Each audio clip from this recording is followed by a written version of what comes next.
Welcome to the Contractor Success Forum. Today we are talking about retirement plan options for construction contractors, as well as some recent changes you need to know about. Retirement plans are a great incentive for attracting and retaining employees, but too often construction firm owners neglect their own retirement and need to figure out options that they have available. So if that's of interest, stick around, let's get into it. If you're new here, I'm Wade Carpenter with Carpenter Company CPAs. My co-host is Stephen Brown with McDaniel Whitley Bonding and Insurance. Stephen, what are we talking about today? Well, it's a great idea for a topic, and you certainly know more about it than I do. But my stepfather and my mother are getting a pension plan. Pension plans were provided for government employees, like my father and stepfather were city and state government employees, federal employees' pension. But what do you have to look forward to for spending a lifetime working for your construction company and you retire and you didn't take advantage of their 401k plan, for example? So there's Right. nothing there. That's your decision. I'm not going to contribute a penny to this. What are your thoughts on that? Well, there's a lot of things that go into it, and a lot of times, unfortunately, contractors, I think, don't think about their own retirement, They're but not even unfortunately, funding their own retirement, more or less their exactly. employees. Yeah. Yeah, and a lot of times they get later in life and start feeling their age, and construction can be tough on a body, you Well, know. millennials seem to be more interested, as a Right. rule, is what I hear. And how you going to help me retire? Right. And for a lot of owners, well, I don't want to put anything aside for my employees, but as bad as the market has been to attract and retain people into construction over the last few years, putting one of these into place is a key factor in people considering whether they want to work for you or not. Absolutely. And as a CPA, you're always trying to advise them on the tax implications, the tax savings. So if you can accomplish both, why aren't you doing it? Right. Well, I just want to do a quick overview of that today and the different types of plans. Just a full disclaimer here that you should go talk to your own CPA, your own financial advisors on these things, because some of the things we may generalize about may not apply to you. And there may be some factors that, whether it's the way you're structured, which we may get into today, but the way your business is structured may play into how much you can put aside. Mm, absolutely. And we want to remind you that as a listener, you're getting what you pay for. We're just talking, we're giving you our thoughts on things. You can't sue us because we left something out, because we're just talking. That's our disclaimer. Okay. There's a lot of moving parts. Wade, let's just talk about what retirement plan options are available to contractors. There's the 401k plan that a lot of people know about. There are different derivatives for government employees and things like that. But the 401k allows you to put the most away. Depending on how you write the plan, it can be flexible in what you do. Essentially, there are three different types of 401k. There's the traditional 401k. If you got more than 100 employees, it's going to cost you a little bit of money to administer, and there are definitely some compliance things you need to put in place. We're going to look at highly compensated employees as to how much you can put away and whether you're matching for others. But we have this top level traditional 401k plan that there's a lot more regulation on. They refer to the below 100 employees as a simple 401k plan. It's not to be confused with a simple IRA, but there is less regulation on that. And with that, over the last few years, they've actually made some of these plans a lot cheaper to administer. So if you haven't looked into that, you're assuming it's going to cost you $5,000 or $10,000 a year, but a lot of those fees have gone away. Yeah, just in your administration cost to have someone manage your 401k for your company. Well, not to mention, this is a very specialized area, and this is somewhere where, especially if you're administering your own, you can get in the weeds pretty quick and get over your head and do something inadvertently and cost yourself a lot of money in penalties. And so definitely get some good advice on this. But the bottom level of the 401k, they refer to as a solo 401k. You may have heard some of those. Mhm. And that is for basically a one owner, one employee 401k, and it also can be a husband and wife if they work in the business. But if you have another employee or ever going to have another employee, that wrecks the solo 401k. I do have a lot of contractors that are essentially one man bands or general contractors, and they sub everything out. And if they can do that, or maybe them and their spouse works in the business and they're never going to have contract employees again, this may work, but it is very flexible in that we can really maximize how much we can put away tax free.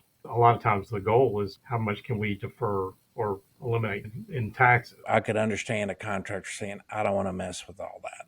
But when you have experts guiding you, advising you, and you set it up right, the advantages are no brainers. It's just something that makes sense financially. That's what the government wants you to do, Wade. So few people in America, for example, have any savings whatsoever and no retirement plan. And we talked about employees that just, oh, yeah, I'm not contributing to that thing. Have you really thought about, well, how are you going to retire? You're just going to live off Social Security. That's a huge issue. We were talking about the Secure Act 2.0 that's out there. Yet something else that may change the dynamic of how the 401k works. What do you know about that, Wade? There was the original Secure Act that actually put a lot of incentives in here starting in 2023. There's credits out there to take care of a lot of these administrative costs for setting these up. In some cases, they're covering the entire administrative costs for a year or two or 3, and they gradually phase in how much they're going to cover of it. But there's some credits out there that incentivize companies to do this. Mm-hmm. And as you mentioned, there was the Secure Act 2.0 that was actually signed December 30th of 2022 that affects a lot of contractors, but businesses of all types, where they tried to add some additional things to encourage savings. And that's the whole point of this. But I think there are some unintended consequences.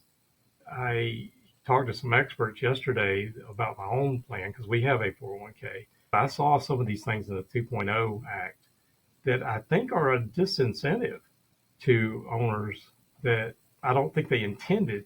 There's 2 big provisions that the IRS deferred. One of them was just last Friday that was one of these big sticking points. And I think there may be some revisions to this 2.0 version, but by and large, the idea is let's make it easier for any business owner to put some retirement plans in place, because you really shouldn't be relying on Social Security. They talked for years about whether it's going to be there when we're ready to retire. Mm-hmm. Well, and when you're young, you're complaining about what you're contributing to Social Security. You get close to retirement, you start thinking about it, but also how much you need to live. Well, you got to think about yourself as the owner of the company. You can't always just say, well, by the time I retire, my company will be worth enough for me to. Yeah. Well, just really quickly on the 401k, generally speaking, you have an employee that's going to have X amount withheld from their paycheck, and the company is going to match a certain percentage of that. And depending on the type of plan, there may be some where a safe harbor plan may allow you to put more aside if you essentially say you're going to cover every employee if they meet eligibility requirements, whether they contribute or not. There's also the profit sharing plan. And the reason I'm bringing that up here is I mentioned the solo 401k, but it also plays into the traditional 401k of any type.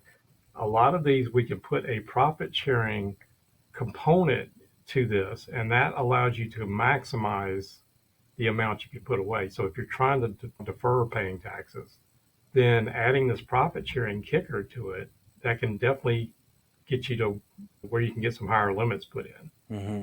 And you have to have higher limits put in because you got to pay taxes. Right. Mm-hmm. Now, a minute ago, you talked about was it your parents that are on like a pension? Yeah, my mother and my stepfather both get pensions. Right. And it's a pretty good one.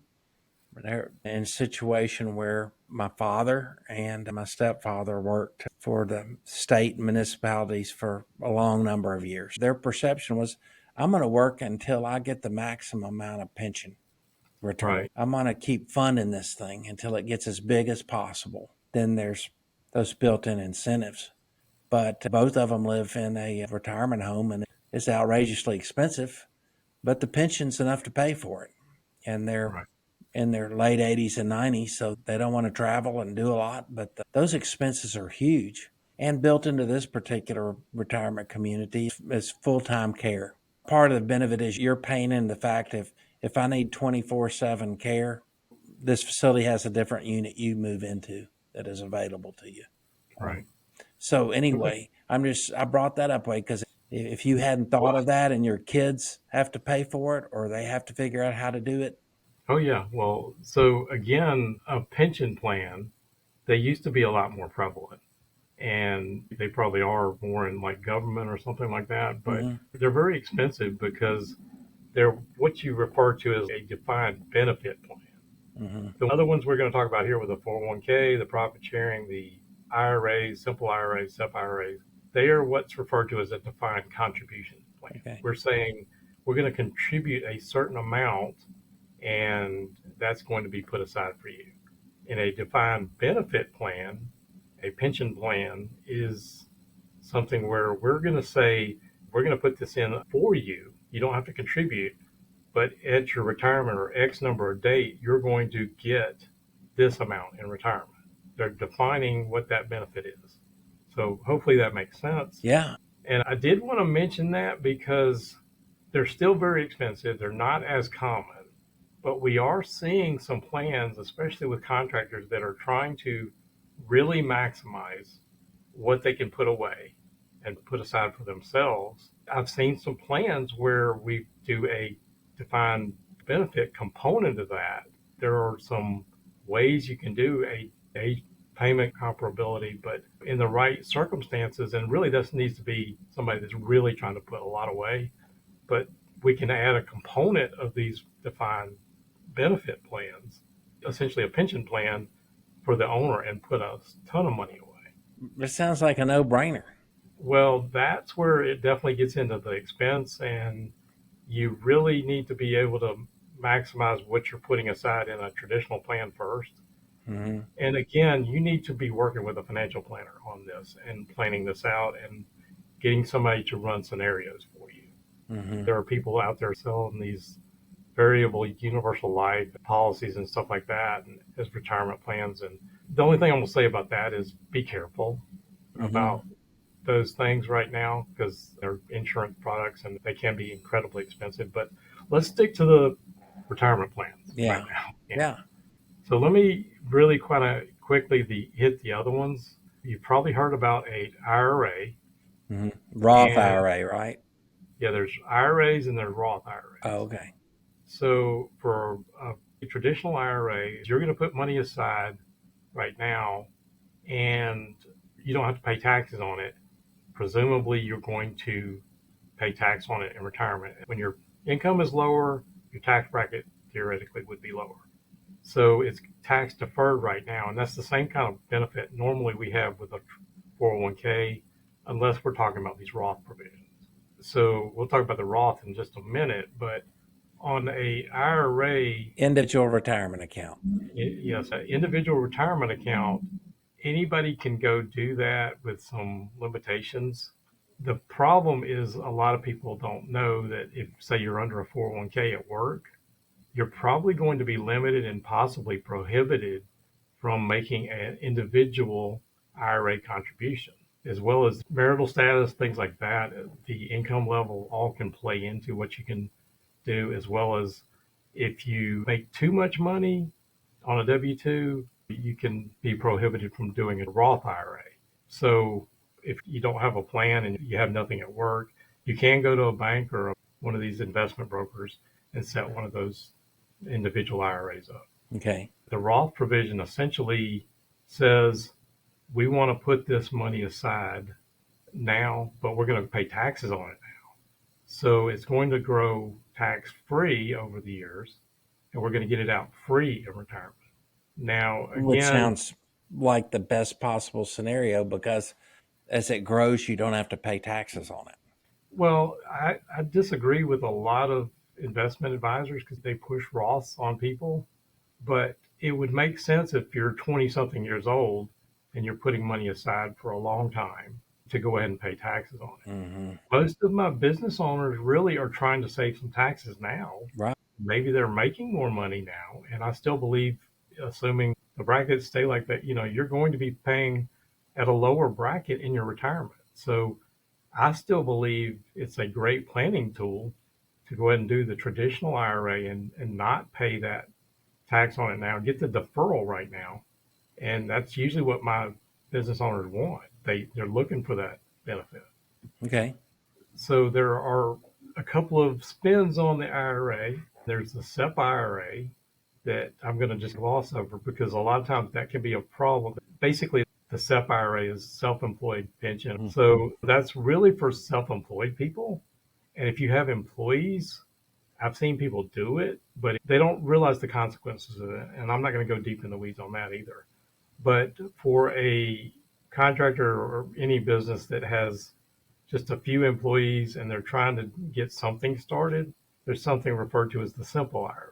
Essentially, the Simple IRA allows you to put something more than a traditional IRA in, where you may be limited to 7,000. These numbers get graduated every year. The numbers were 8, 9, 11, 12, 13, 14 now. And if you get over, say, age 50, there are what's referred to as these catch-up contributions. But the Simple IRA allows a company to create a plan for their employees. And if they participate, they can have a certain amount contributed. And usually there's a match provision. A lot of Simple IRAs, there'll be a 3% match usually. There are ways to say, well, we don't have any profit this year and say zero, but there's some limits on maybe just do it like 1 year. That is a cheaper way to get started on giving your employees some kind of benefit. Okay. So that's the Simple IRA. Okay. So we talked about 401ks. We talked about IRAs. We talked a little bit about pension plans. What else is there for retirement for employees? There are some derivatives of these things. You and I may remember these, but a lot of people don't remember. I actually have one client left that has a KEO plan. Oh, yeah. Do you remember what a KEO plan? Most people don't remember Yeah. even hearing the name KEO plan. I remember from a long time ago. Yeah, some of these have fallen by the wayside, but if you got them in place, there's still some of them out there. There's derivatives of them, these thrift savings plans, cash balance plans. But essentially, those are the main types. And starting with, say, like the traditional IRA, if you're trying to put aside some, you're not going to be able to put aside a lot there. The Simple IRA allows you to do more.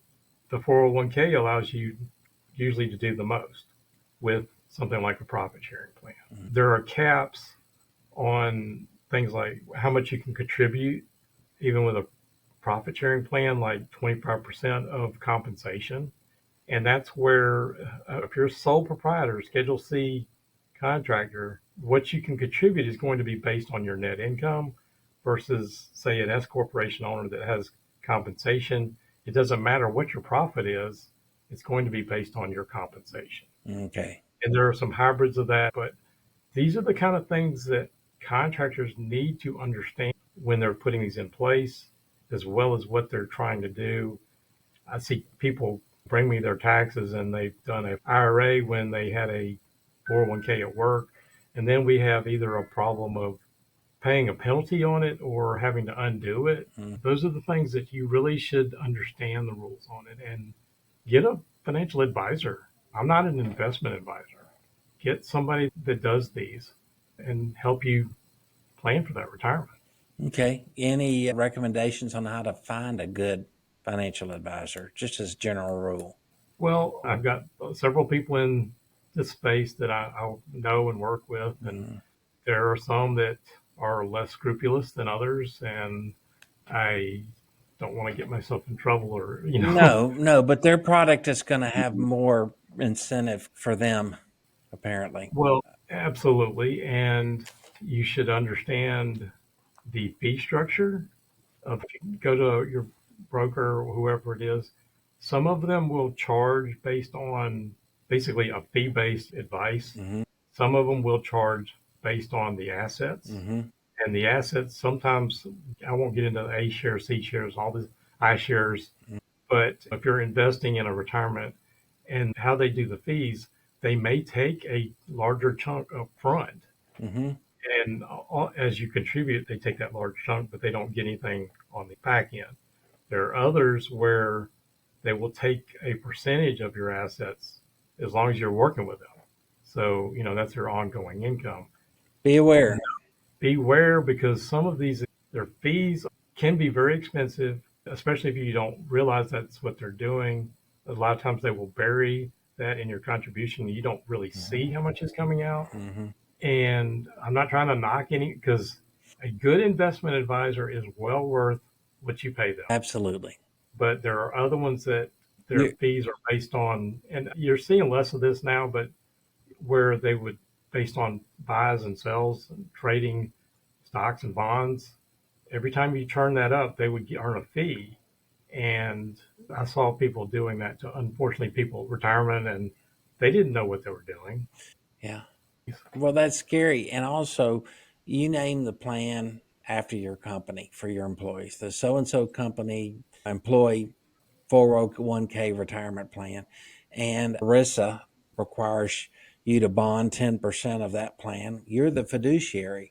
So you could open yourself up to a lawsuit by not handling this properly from your employees. Another side, if you have an employee dishonesty insurance policy in place, they can usually endorse your pension and profit sharing plan on your employee dishonesty coverage at no additional charge. FYI, for that bond that you need. But nevertheless, there are a lot of moving parts to it, Wade. I think you did a great job of hitting us with the basics. There's just a lot to it. I think the purpose of this podcast was to let people know what's available. Just throw these names out there, throw these ideas out there, throw your advice out there, and hopefully help contractors get their retirement plan set up properly and have them work in the way in which they're intended and have a plan in place that helps bring potential employees Yeah. in the door Okay. and staying. Only touched on the Secure Act and the Secure Act 2.0. I wanted to point out one issue before we wrap up where the 2.0 that was signed in December 29th, December 30th of 22 basically mandated that Roth provisions in there. And one of the unintended consequences, I think, that is up in the air, it basically said that we're going to bump up the amount, especially for catch-up contributions and the amount you can contribute. But what it said literally is if you got over 145,000 in 2023 wages, your contributions, or at least a portion of it for 2024, we're going to have to be forced onto a Roth provision, which means you're paying taxes up front, which completely wrecked the If it's uh, not tax deferred, it's counterproductive. right. We actually were already putting some plans in place for this year, and this is not a well publicized one. Very few people are talking about this one, but if you're limiting compensation to 145,000, you can't max out your solo 401k, your profit sharing. Mm-hmm. And so that was one of the huge things that I was like, oh Lord, we need to figure this out. And come to find out, just as of last Friday, as we're recording this, the IRS actually deferred that to 2024 for 25 wages. But in talking to my people with the 401k stuff, these and some other things that I saw as well as they saw the same thing. And a lot of people are grumbling, hey, you may be shooting yourself in the foot because that's a little bit of a disincentive. So maybe we'll do an update on this part on the Secure Act 2.0 because there are some great features of it and there's some great intentions that I think some are amiss, some are good hits. But anyway, I hope that sort of gives you an idea of why I was a little concerned about doing this one this time. Yeah, I understand. It's potentially scary. Well, we'll try to update our listeners on that in the future. I think that's a great idea. Okay. All right. Well, Well, let's go ahead and wrap up. Thank you all for listening to the Contractor Success Forum. If you're listening on some podcast engine somewhere, Check out the show notes at contractorsuccessforum.com or on the Carpenter CPA's YouTube channel for more information. Consider subscribing to this channel. Follow us each week as we post each episode, and we will look forward to seeing you on your next show. Thank you.